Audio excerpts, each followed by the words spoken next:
Ici, nous allons vous parler des présidents africains qui ont le plus duré au pouvoir depuis qu'ils sont là jusqu'en 2025.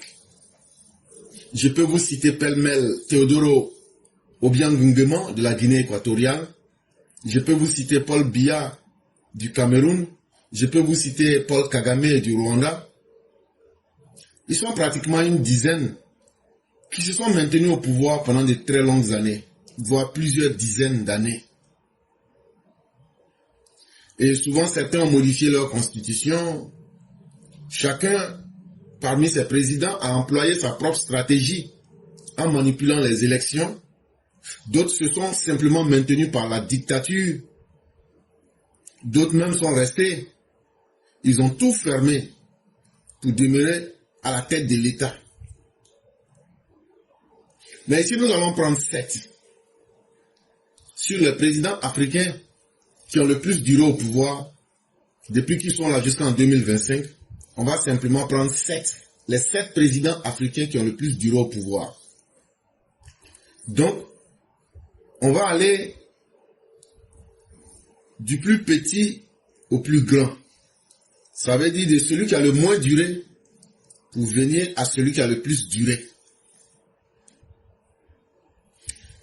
Le 7e sur la liste, c'est Paul Kagame. Ça fait 25 ans qu'il est au pouvoir. Et bizarrement, il a été réélu encore le 15 juillet 2024 comme président de la République du Rwanda. Mais sachez qu'il est là depuis le 24 mars 2000. Et quand on compare cela avec 2025 aujourd'hui, ça fait exactement plus de 25 ans qu'il est au pouvoir au Rwanda. Aujourd'hui, il a 67 ans. Mais sachez que sa stratégie, c'est qu'il gère avec les stratégies militaires.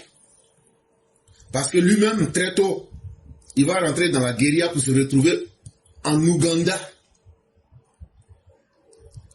Et c'est là-bas qu'ils vont former le Front patriotique rwandais, le FPR, un mouvement rebelle pour combattre le pouvoir Hutu de Habyarimana. Et vous savez ce qui s'est passé avec le génocide et beaucoup de choses. Et c'est eux qui vont remporter la guerre civile meurtrière qui s'est passée en 1994 pour mettre fin au génocide des Tutsis.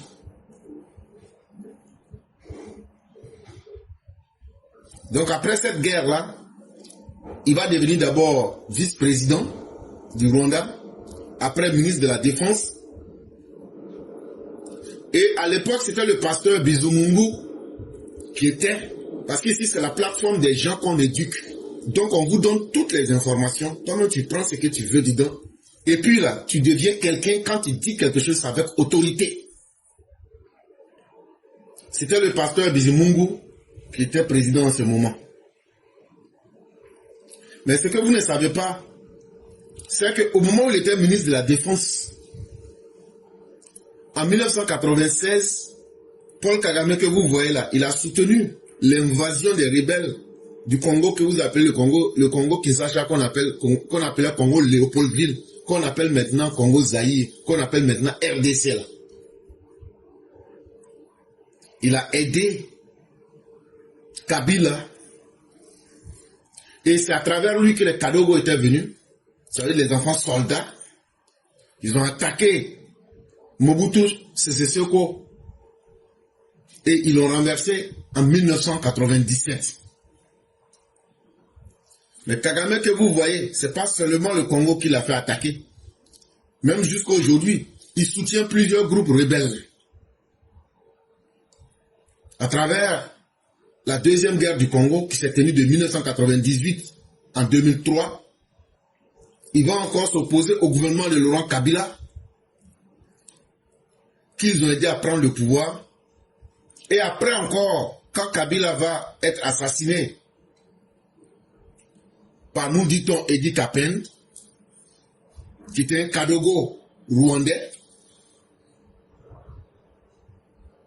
c'est son fils Joseph Kabila qui prend le pouvoir. Et il ne va pas encore hésiter à susciter encore le M23 avec soi-disant Terminator pour mettre le pays en mal, le Congo en mal. Mais en 2000, le pasteur Bizimungu finit par démissionner et il laisse la place à Paul Kagame. Paul Kagame devient donc le 4e président du Rwanda. Et depuis l'année 2000, Paul Kagame se fait élire, et retenez-le bien, sous la menace militaire, il se fait élire permanemment au Rwanda depuis plus de 25 ans maintenant.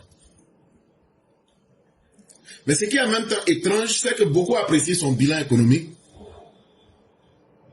Même si les gens le considèrent comme un dictateur, en tout cas, il a amené la paix. Il a imposé la paix. Il s'est fait respecter. Et aujourd'hui,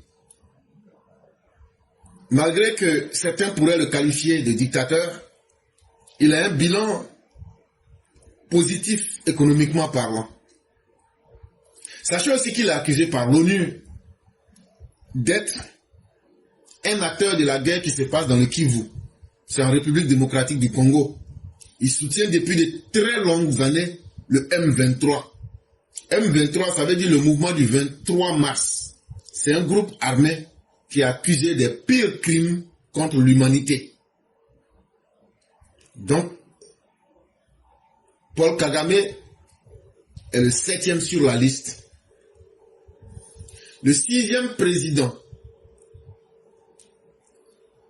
qui a le plus duré, celui qui a la 6e place, s'appelle Ismaël Omar Guelleh. Il vient de Djibouti. Ça fait 26 ans qu'il est là. Mais comme le Djibouti est un petit pays, c'est une petite république, on n'entend pas beaucoup parler de ce président-là. Son nom c'est Ismaël Omar Guelleh, il a 77 ans. Et depuis 26 ans, il est à la tête du Djibouti. Il est arrivé au pouvoir le 8 mai 1999. Il a succédé à son oncle. Son oncle s'appelait Hassan Gouled Abtidon. Et depuis que le Djibouti existe, il est le 2e président de Djibouti.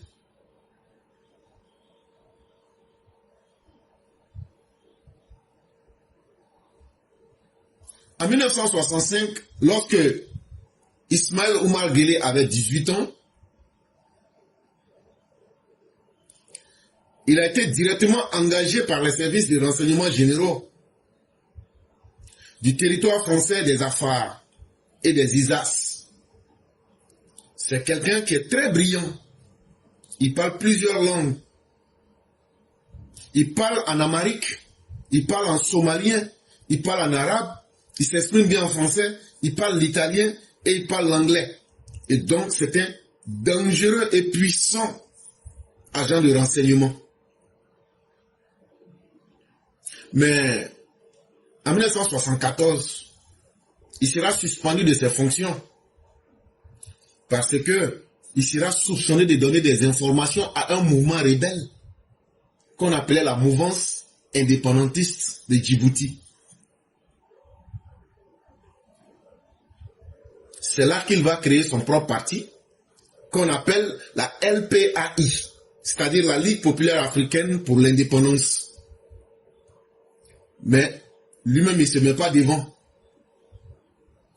Il met son oncle qui s'appelle Hassan Gouled Abtidon. Et ils vont militer, ils vont se battre pour l'indépendance de Djibouti.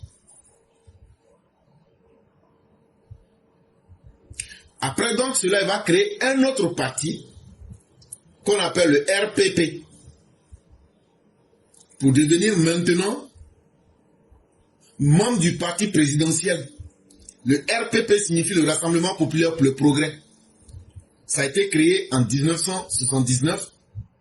Il sera élu comme le président du comité central et le président de la commission culturelle en 1981.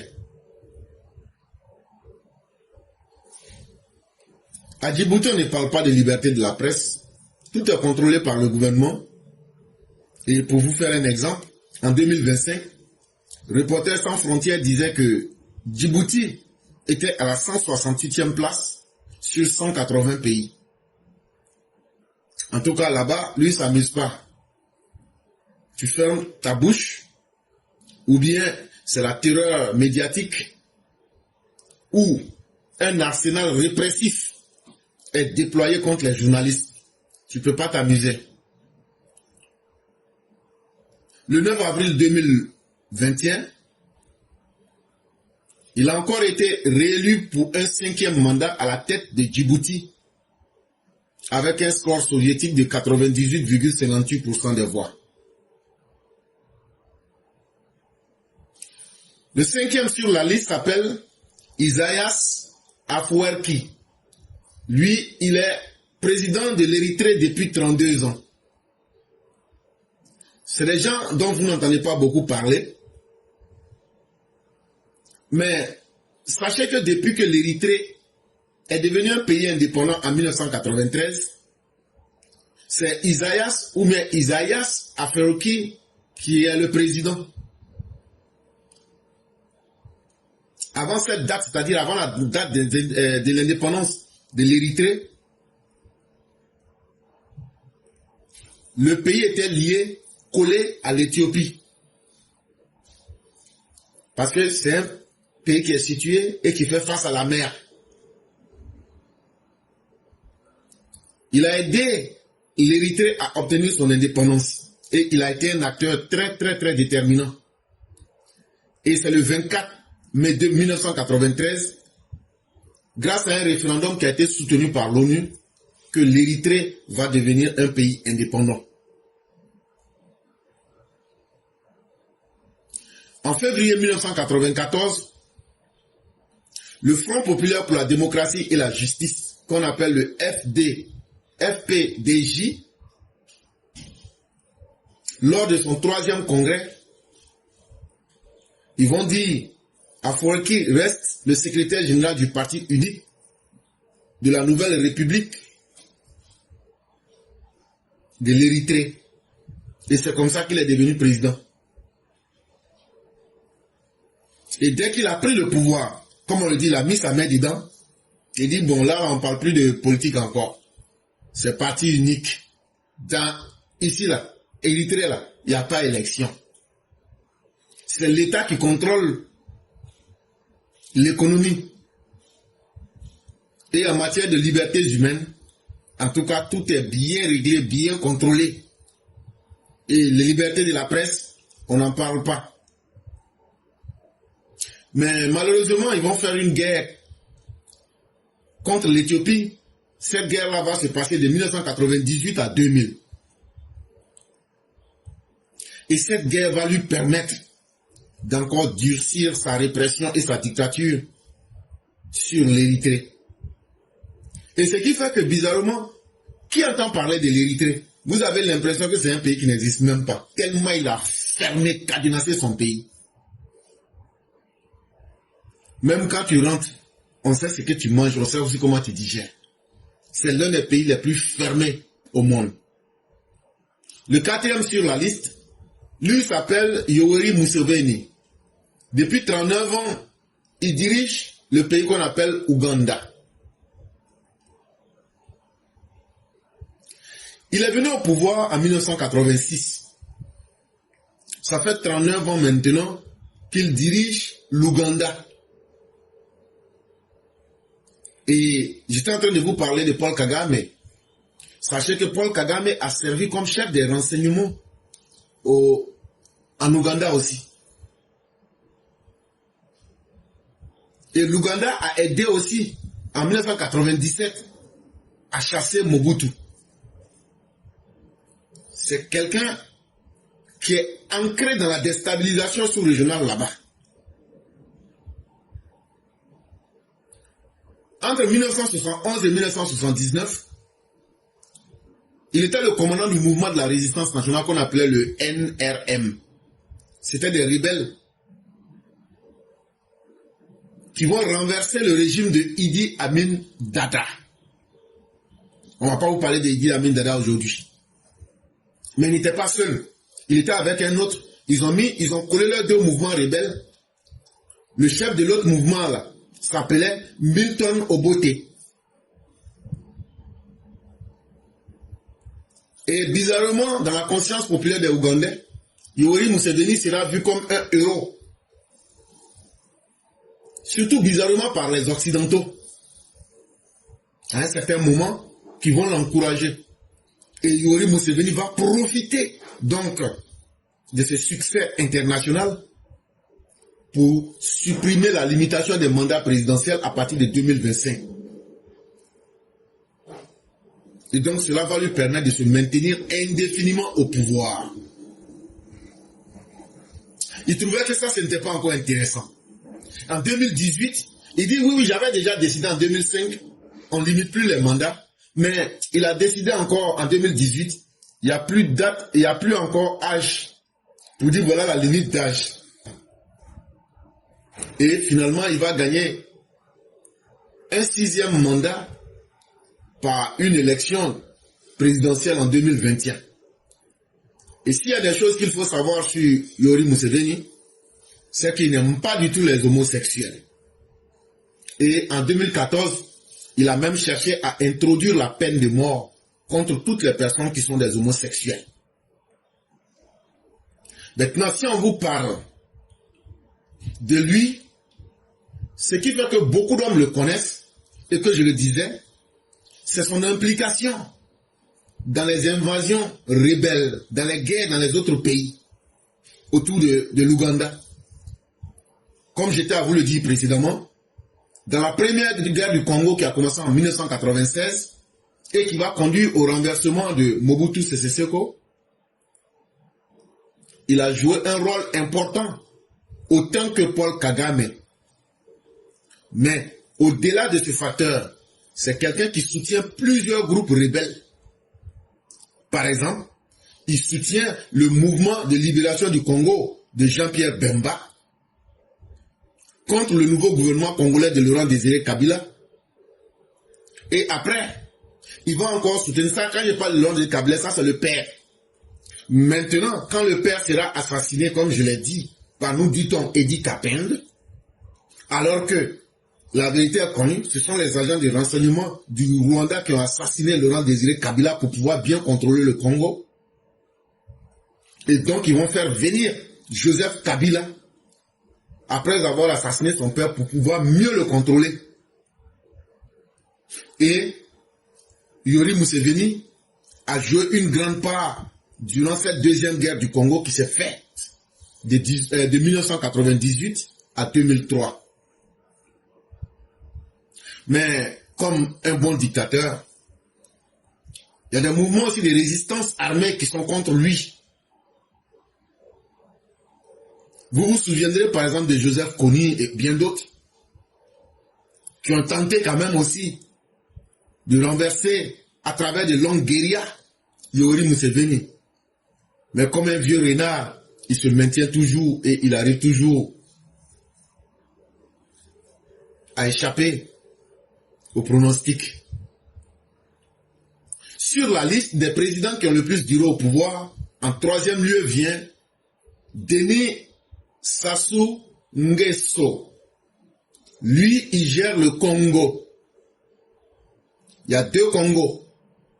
Quand on était dans la colonisation, on parlait de Congo, Léopoldville. Ça, c'est Congo Kinshasa.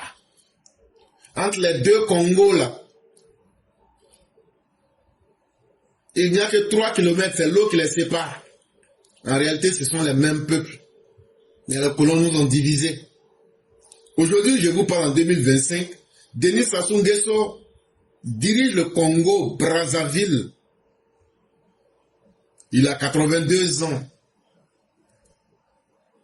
Et la République démocratique du Congo, depuis 41 ans. Quand je parle de Congo, j'ai bien précisé. Ce n'est pas Congo Kinshasa, c'est Congo Brazzaville. Sachez que son premier métier, il était militaire. C'est en mars 1979 qu'il devient chef d'État. Et il va diriger jusqu'en 1992. Après, il va avoir une sale guerre civile en 97. Ceux qui ont connu les ninjas de Pascal Lissouba et bien d'autres. Avec plein de mouvements.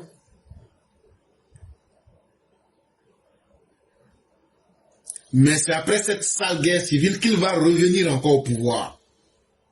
Et quand il revient au pouvoir, il va écraser toute forme d'opposition politique pour rester au pouvoir.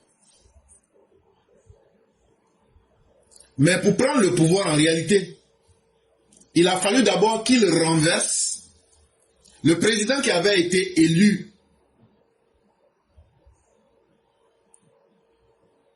Et ce président s'appelait Pascal Lissouba. Je vous ai dit qu'il y a eu une sale guerre civile. Et je vous dis, et je le répète, c'est du Congo Brazzaville qu'on est en train de parler, pas de Congo Kinshasa. Il faudrait que les choses soient très claires.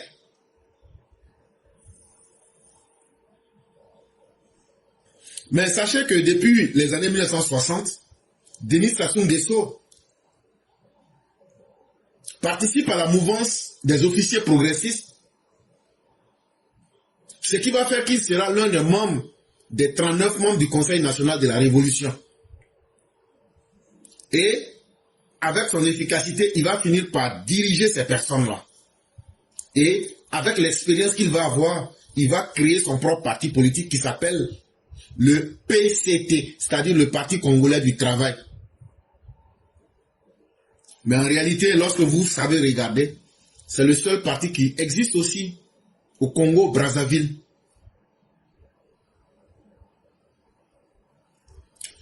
C'est un officier militaire qui a été formé à l'école nationale des sous-officiers et à l'école militaire des chercheurs en Algérie.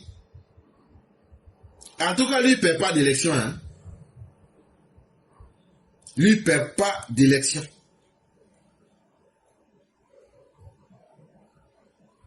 Et pour bien profiter, pour s'asseoir, en 2015, il a profité d'un référendum pour supprimer les articles qui peuvent l'empêcher de briguer un autre mandat. Ça veut dire, lui là, il n'y a rien qui peut l'empêcher dans la loi. Lui, il peut se présenter comme il veut, quand il veut. Sa toute dernière élection date de mars 2021. Il a été élu pour un 4e mandat sous les couleurs de son parti, qu'on appelle ici le PCT, c'est-à-dire le Parti Congolais du Travail, avec un score de 88,57%. Ce qui est bizarre dans ce pays-là, c'est que son pays connaît beaucoup de difficultés économiques. Il y a souvent des troubles qui s'y passent. Mais lui, il ne discute pas avec quelqu'un, n'est pas prêt à laisser pouvoir.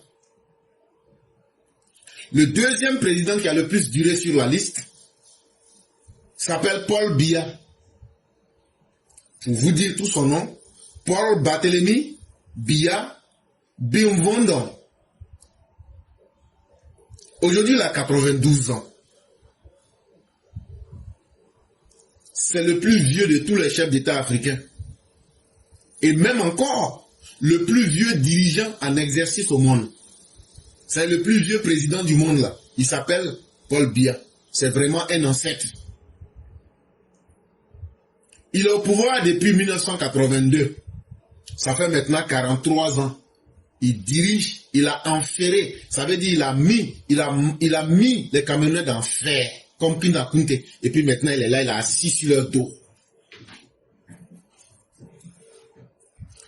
Il est né le 13 février 1933 à Mvemekara. C'est dans le département de Dja et Lobo. Comme on dit maintenant que moi-même je suis devenu Camerounais, peut-être que c'est d'abord aussi que moi je suis né aussi. Son papa était un religieux catholique. Il est passé aussi au séminaire. Il a poursuivi ses études à Paris. Il va obtenir une licence en droit public en 1961. Donc quand il revient au Cameroun là, c'est le président Ahmadou Ahidjo, qui va le prendre et qui lui dit, petit, viens, tu vas être à côté de moi, comme tu es l'un des rares diplômés en Afrique, tu vas gérer les missions à la présidence. Il va rester dans ce rôle-là entre 1962 et 1965. Et après, il sera nommé entre 1967 et 1968 comme le directeur du cabinet civil du président Ahmadou Ahidjo.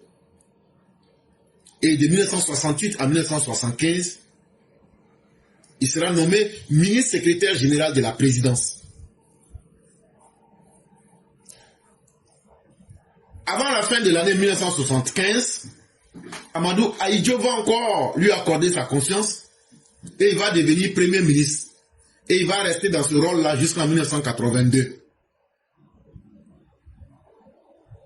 Et Ahmadou Ahidjo va faire le malheur de faire confiance à Paul Biya qu'il négligeait. Et il va finir par lui donner le pouvoir. Paul Biya fait 82, 83. À partir du moment où on arrive en 84, son premier ennemi même sera Ahmadou Ahidjo lui-même. Jusqu'à aujourd'hui, le corps d'Ahmadou Ahidjo n'est pas rentré au Cameroun. Comme quoi, si tu veux connaître les vraies intentions d'un aveugle, redonne-lui les yeux. Le bâton qu'il prenait pour se guider là, sera la première chose qu'il va jeter. En 1984, il commence à éliminer physiquement tous ses rivaux après des soi-disant tentatives de coup d'État de la garde présidentielle. Il va éliminer tous ceux qui pouvaient être des potentiels obstacles. Et il va développer des ingrédients qui lui permettent de ne pas perdre d'opposition. Pardon, d'élection, je voulais dire.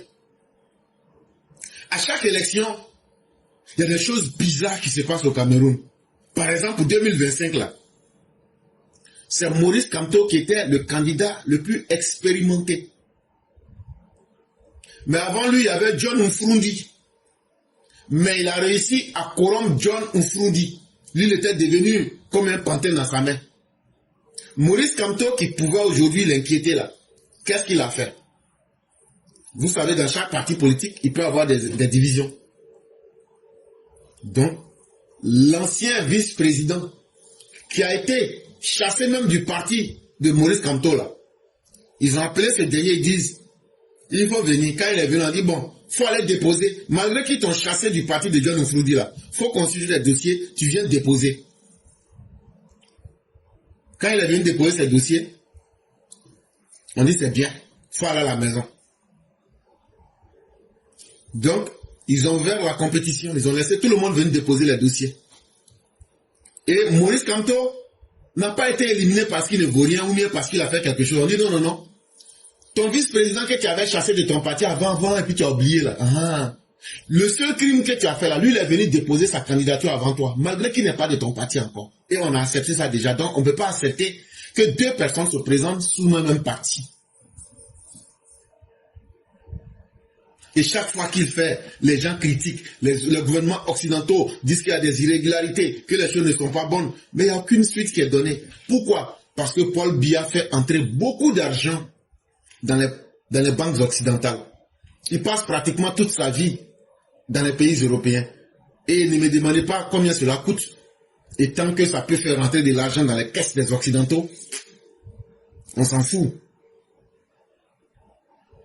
Et puis, ce qui est bizarre, c'est qu'il est toujours imperturbable, serein. Alors que son pays traverse des crises politiques, des crises sécuritaires. On peut vous parler de l'Ambazonie, on peut vous parler de Boko Haram, on peut vous parler de la crise anglophone. Et en même temps, le Cameroun est dans une pauvreté légendaire. Mais Paul Biya Mvondon, à travers son parti qui s'appelle le RDPC, c'est-à-dire le Rassemblement démocratique du peuple camerounais, en 2025, avec beaucoup de plaisir, il va offrir un 8e mandat en octobre 2025 au peuple camerounais. Et on termine avec Théodore Obiang Nguema Mbasogo. Lui, il est à la tête du pouvoir de la Guinée équatoriale depuis 43 ans. Il a pris le pouvoir en 1979. Et en termes de longévité, il bat tous les records. Il a aujourd'hui 83 ans. Mais dans les 83 ans qu'il a, durant 43 ans, il gère la Guinée équatoriale. Il est né en 1942 à Mongomo. C'est dans l'est de la Guinée équatoriale. Il sera commandant de l'armée, directeur général de l'approvisionnement, de la planification du ministère de la Défense, vice-ministre des Forces armées populaires. C'est le 3 août 1979. Il va profiter des largesses de son oncle qui était à l'époque président. Il a fait coup d'état contre son oncle. Son oncle là s'appelait Francis Macias Nguema. Donc le 3 août 1979, il fait un coup d'état pour renverser son oncle. On demande, mais pourquoi tu as fait coup d'état contre ton oncle? Ah, il dit, mais vous savez, il viole trop les droits des hommes. Il viole trop les droits de l'homme. Les gens disent, ah, ok, on a compris. Oh. Et il devient le président du Conseil militaire suprême. Avant maintenant de se transformer en président de la République en 1982. Ça veut dire qu'il a fait entraînement quoi, stage. Maintenant, de 79 à 80, 81, 82, là, quand il a fini ses 2 ans de stage là, pour apprendre tous les rouages de la dictature. En 82, maintenant, il a dit maintenant là, ma mère est devenue propre, je peux devenir dictateur aguerri. Ah non, lui là, si tu veux durer au pouvoir, il faut prendre leçon avec lui. Tout ce que on n'a pas mis dans les livres là, comment devenir un bon dictateur là, il faut aller chez lui. Si lui tu l'as raté là, il faut aller voir Paul Biya. Si tu as pu avoir les deux là, non, tu vas durer au pouvoir jusqu'à même là, Dieu même sera fatigué. Et lui ne se fait pas élire avec des scores comme pour vous. Hein. Le 20 novembre 2022, il s'est fait réélire avec 97% propre. Le Parti démocratique de la Guinée équatoriale. Le PDGE. Mais sachez que c'est un gars là. Sa force là, c'est un grand vendeur de drogue. C'est un grand vendeur de drogue. Et en même temps, un dictateur endurci. Et un corrompu jusqu'à l'os. Il n'est pas prêt. Quelqu'un même qui a pu ziguer son nom pour prendre le pouvoir, il ne partage pas son pouvoir. Et donc là, ces dernières années même, il a nommé son fils, Théodorin Nguema Obiang, comme vice-président. Et il y a plein d'accusations contre ce dernier. Il sera condamné pour les biens mal acquis, pour le blanchiment d'argent, les abus des biens sociaux. Mais tant qu'ils peuvent verser l'argent de leur pays sur les Occidentaux, on finit par tout régler.